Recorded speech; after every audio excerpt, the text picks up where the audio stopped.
Well, I'm excited to be here today with Evan Knies on the Delivered Orthodoxy podcast. And so if you're watching this for the first time or after many times, if you've not yet subscribed, if you've not yet liked one of our videos or commented on it, we appreciate a little bit of feedback.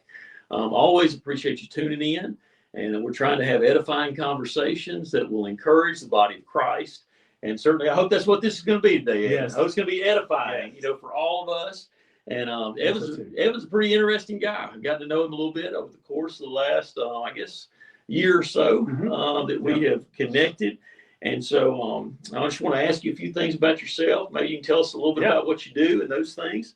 We're going to start out with just telling us a little bit about, just introduce yourself. Tell us a little bit about the role that you have at your local church. Maybe tell us a little bit about your family. Yeah. So my name is Evan Knies. I serve as an elder at North Hills Church in West Monroe, Louisiana. I've been there. We moved to North Hills right before COVID. Yeah. So we've been there almost 6 years plus now, and married to Lauren Knies. Lauren, she's a Roark, but she's West Monroe native. And we met in high school, and we've been married 11 years. And so we have two wonderful kids. Mason, she is 7, and Josiah, he is 2.5. Oh, so awesome. We've the Lord has blessed us, me and Lauren, and just got a great family, and living in our hometown. So we both grew up in West Monroe, and the Lord has allowed us an opportunity to be at North Hills, and it's been good. So I'm serving as an elder at North Hills and oversee family ministry and a whole host of other things, discipleship at our church, and I teach at Courier Christian. So I teach middle school science and 10th grade Bible, and then I oversee some of the work of Courier Publishing. Okay, and we're gonna get in a little bit into that a little further here in just a few moments. He is Evan is a man of many parts, and certainly we talked about that a little bit this morning. You got a lot going on, and certainly the Courier Publishing is certainly something we're going to get into here in just a few moments. But I did want you to introduce yourself, and I do want to give you a little gift. Thank you. All right, I know you really came for the swag. Yes, that's what it's all about. These are.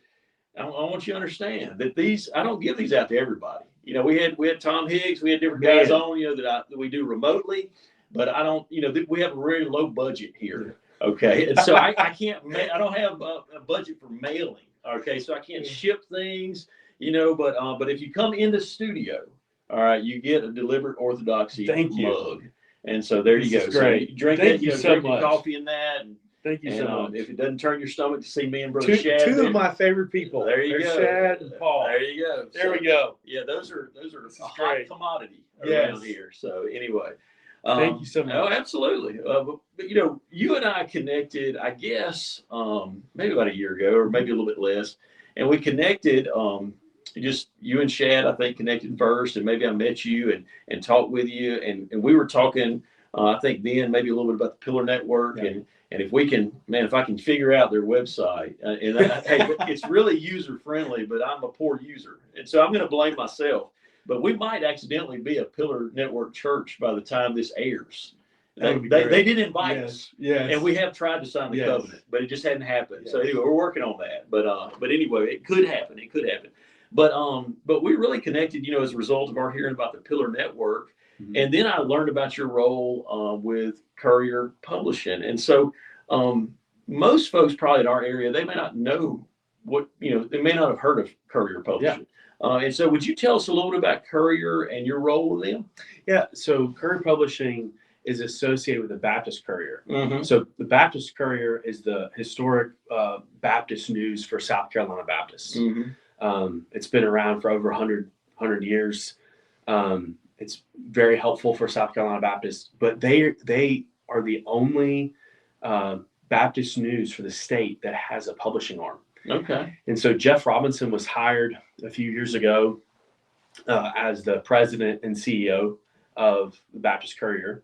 And I knew of Jeff from Southern, and when he was hired, me and him got reconnected, and he offered me the role of publisher for Courier Publishing. And so I oversee all the books we publish.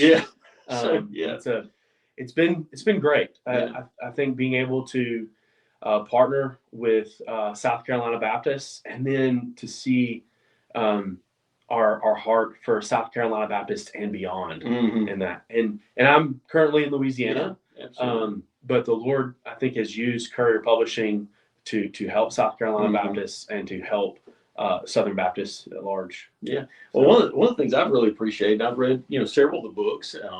Mending the Nets is one that I read. Phil Newton, is that? Make sure I get his name right. I think I've called him. If I ever know anyone else with the same last name as you, I'll change your name every time I say it. So anyway, I think I've called him other Newtons before. But anyway, it's Phil Newton, Mending the Nets, which was really an encouragement to me in thinking about church leadership and those things. And then Brandon Langley's book, and I got to interview him related to that on church membership. I mean, highly practical. I mean, these books were very, not just encouraging and well written, but also very helpful to the ministry of the local church. And I really appreciated that. And so I'm very thankful for those two books and others that I've gotten from you guys. Just seems to be what you guys are all about. Yeah. And we want to publish books that are going to be helpful for Christ Church, whether it's pastors, church members. We just want to see the bride of Christ flourish from what we publish, and the believers read. Enjoy what they're reading. Absolutely. And be a benefit there. So, and I appreciate you mentioning that about Brandon's book. I think Brandon's book is very practical and to be able to put in the hands of members. Absolutely. And then if people have questions about church membership, then walk through that. Devoted Together is the title of that book. And then Mending the Nets, I think, is very practical for any Southern Baptist pastor to work through rethinking biblical church leadship. I would love to put that in the hands of anyone. And it addresses plurality of elders, those kind of things, and really goes back and looks at the biblical text, and then kind of lays out just not necessarily an apologetic for doing things that way, but gives some very practical steps you can take, and then also just kind of to work through that as a congregation, see if that's something that you'd be interested in or something that would be helpful to your church. And so just a real blessing.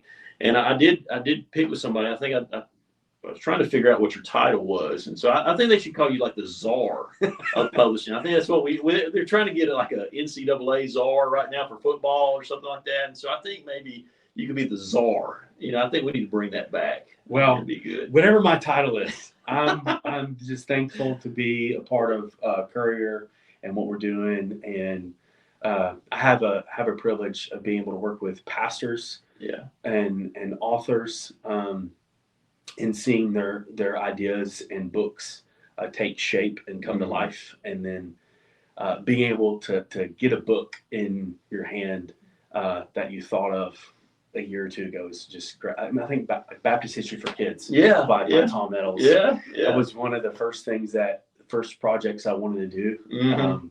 And to just kind of see that whole thing take shape, and then hearing from people at conferences, hey, this has been such a helpful book for us in our church, and then hearing some Sunday school classes going through that. And it's really encouraging to me. But I just want to be used by the Lord in this role as long as I can be. Well, I think nowadays it seems that every time you turn around, there's a new. I mean, there's so many books being published. There's so much media, that is out there for consumption.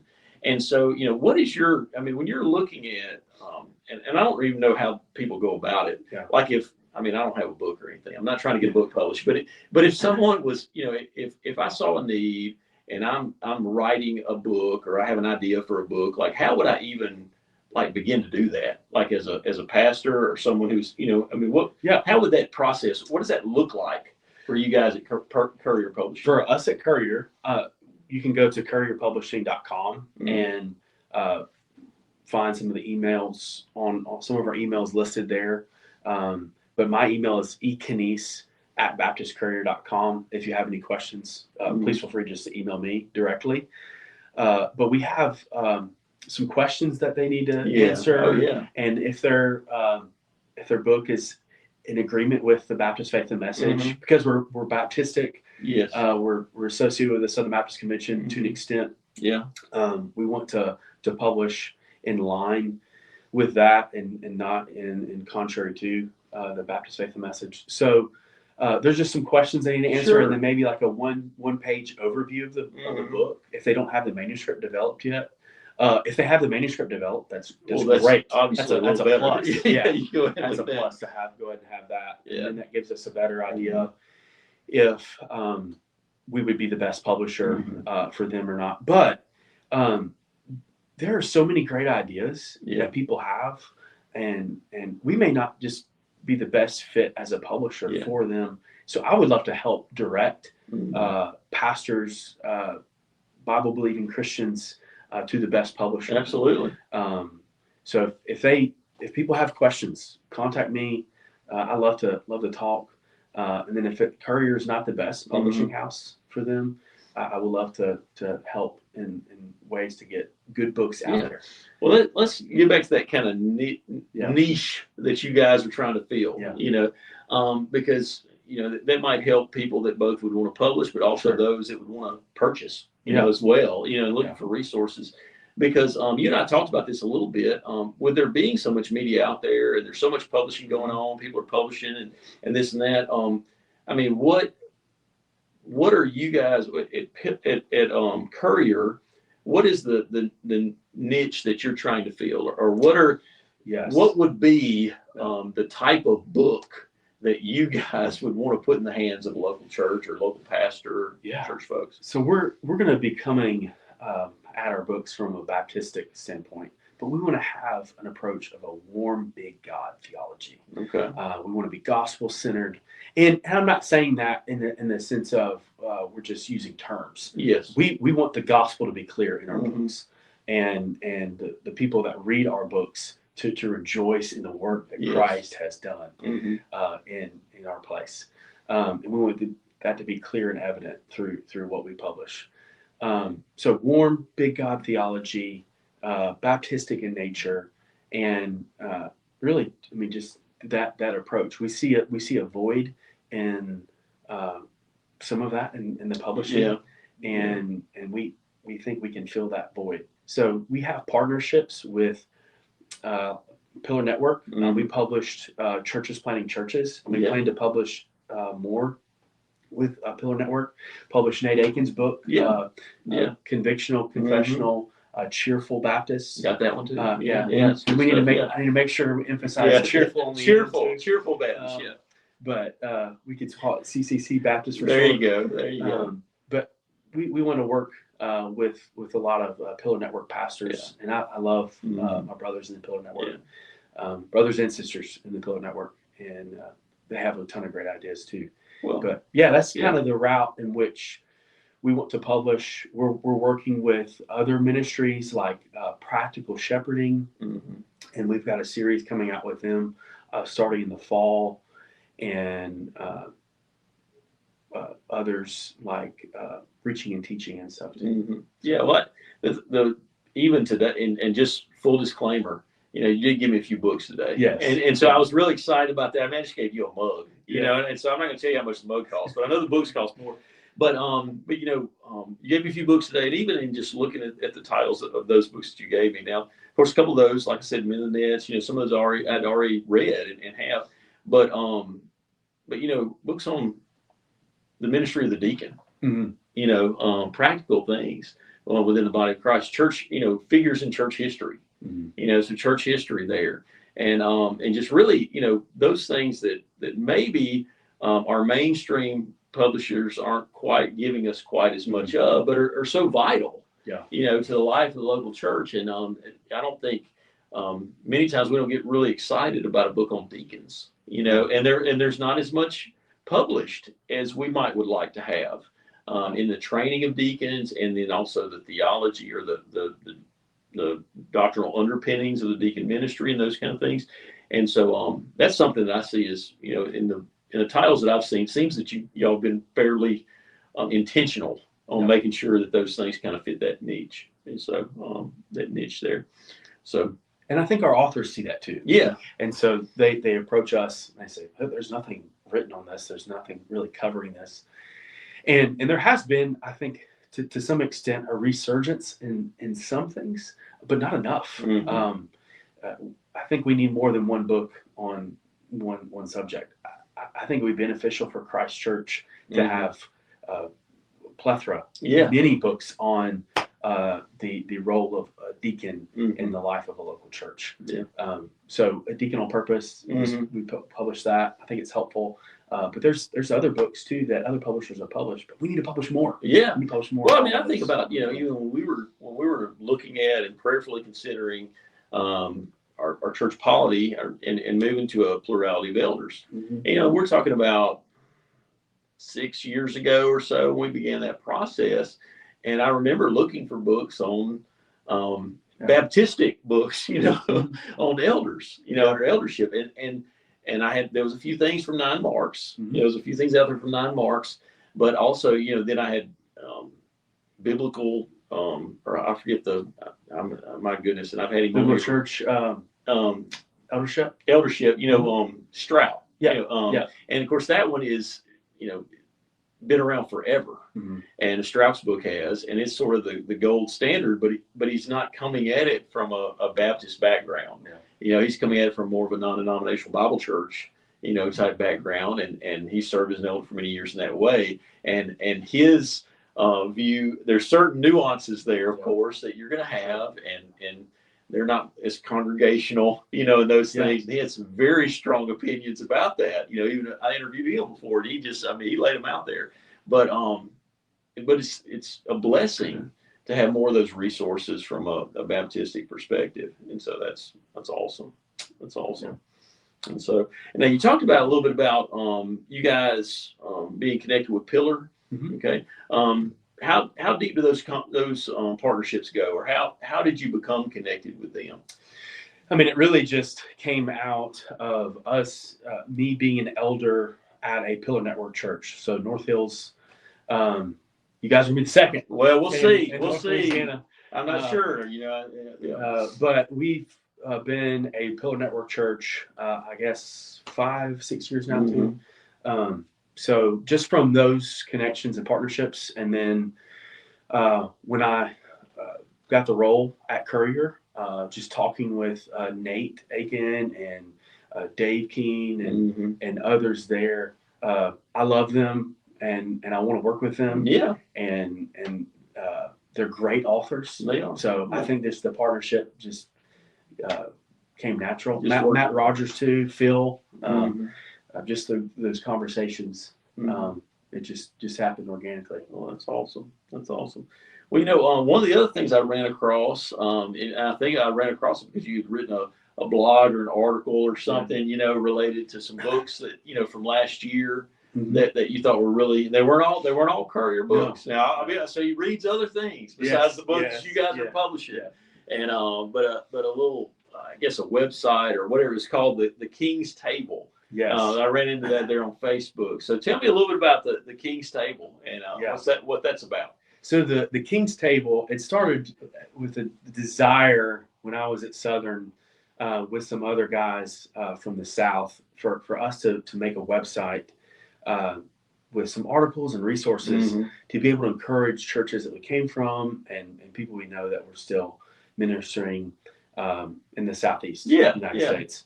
And so we called it Deep South Reformation to start off. And so you said y'all changed the name. We changed the name. Okay. But our desire was, in the Deep South, where sweet tea is sweet. There you go. And we wanted to see a reform in churches, just churches pursuing a love for Christ and His church. We wanted to see that when we were in seminary. So most of our writing was to that end, and we did book reviews and things like that. But when I moved back to West Monroe, our our reach was becoming more than just the Southeast. Yeah. And we desired to then change the name then to the King's Table. Yeah. And to that name change, we want to see people come to Christ's table. Absolutely. And to rejoice in that. So we didn't just have Baptists reading our website too. We had more than just Baptists, and so we wanted to kind of change where we were going with that too. Yeah, and you said you're not quite as active in that maybe as you used to be. Those not kind of as things, not as active. Yeah, I probably post maybe once or twice a year now. Yeah, I need to do more. Yeah, but that's definitely on the back burner from. Well, you got a few things going on. Yes, 7-year-old, 2-year-old wife. Elder of the church. Overseeing a publishing house. You got a few things happening. Got a few things. Yeah, and another full-time job. Yeah. So it's important stuff. Yeah. Important stuff. Yeah. Well, I enjoyed. I appreciated that article that you had on there, and just always good to if I see book reviews, that helps me a little bit to think about which books I want to purchase and folks I want to read behind and that kind of thing. And to that, there are so many helpful publishing houses out there. I think Crossway. When I think of the standard of a publishing house, I think of Crossway. Crossway produces so many helpful resources, and they give so many helpful resources out. Banner of Truth, great. New Growth Press. There are so many great publishing houses out there that publish so many books that at the end of the year, I want to emphasize their work too. Yeah. And through that post, that's what I was wanting to do. But we desire to be publishing helpful books, but we have the age in which we live. We're blessed with the amount of publishing houses that are having good content out on a regular basis. Absolutely. Well, we live in an age where we're just inundated with media constantly. Yeah. And it's really easy. I think even for us as pastors, as elders, we can consume media in so many different ways. And I find myself reading less, than I did at other times in my ministry. And a lot of that has to do with the fact that you can listen to podcasts, you can listen to different things, and our attention span and our thoughtfulness, also is affected by that because we're inundated. We allow so much media into our minds and in our hearts and all those things that then to sit down and actually crack open a book and read it, systematically from cover to cover is something probably that's happening a whole lot less in a lot of arenas. And so certainly for us as pastors, we need to be people who read. Yeah. And we need to be thoughtful. Yeah. And we need to spend time meditating on things. And so it's vital that we choose the right things and that we discipline ourselves to do that. Certainly God's word first and foremost, but also good books. Yes. As well. Yes. So, be in the book. Yes, the book. But then have helpful books around. Absolutely. All right. Well, is there anything else you need to any advertisements you need to give? We need to at least know. Yeah. We need to know where to go find these books. Yeah. Go to courierpublishing.com. Okay. To find them. We're available on Amazon. Courier Publishing sells through Amazon and other outlets. But if you have any questions, email me at eknies, EKNIES @baptistcourier.com. I'd love to answer any questions you may have. If you would like bulk orders of books, they can email me directly. And if you've got a book idea, feel free to reach out to me. If it doesn't work out with us, I would love to help in any way there. But man, I'm looking forward to this partnership that we could have between our churches too. Absolutely. Between North Hills and Emmanuel. And I'm so thankful for you and Shad and what you guys are doing at Emmanuel. I'm praying that the gospel continues to go forth and Reston and man, it's just good work here. So well, we're thankful to be able to be used by the Lord, and certainly thankful as we even just thinking about not just connecting, but just being able to pray for one another. Yeah. And so I'm thankful we can network in that way and pray for one another, and certainly look forward to hopefully maybe even being able to go. Y'all have a Healthy Church conference We do. coming up. You know, Yes. tell us a little bit about that before we sign So off. Building Healthy Churches Conference 2026, our theme is going to be evangelism. And we've got Zane Pratt and Preston Thomas coming to speak. So Zane serves at the IMB, and then Preston is another pillar network pastor in Pine Bluff, Arkansas. Mhm. It's going to be September the 19th. So we meet in the morning at 8 o'clock. We'll be done by 3:30. Mhm. So if you're in North Louisiana, South Louisiana, East Texas, West Mississippi, make sure South Arkansas, South or Arkansas, Alaska, yeah, wherever. yeah. I mean, you know. Well, I mean, if you, I mean, this. I don't know if you can Deliberate make it back. Orthodoxy podcast Yes. has such a large reach Yes. that y'all may have Yeah. to find a new venue. Well, I'm just telling that'd be you, great. you know, That'd be great. Yeah, That'd be so- great. But I don't know if you can make it back to your Lord's Day gathering. Yeah, that's from true. Alaska. That's true. But you can if you're in Southern Arkansas or West Mississippi or Absolutely. East Texas, and even South Louisiana. So we've got brothers that come up from South Louisiana. But September the 19th will be at North Hills Church, 2208 There Wellerman you Road, go. West There you go. Louisiana. Yeah, So well, it'll awesome. be good. Awesome. And we give out books. We have books for those who register and stuff too.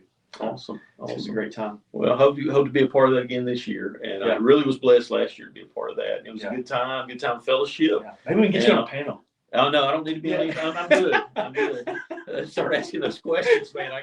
I like being on this side. I don't.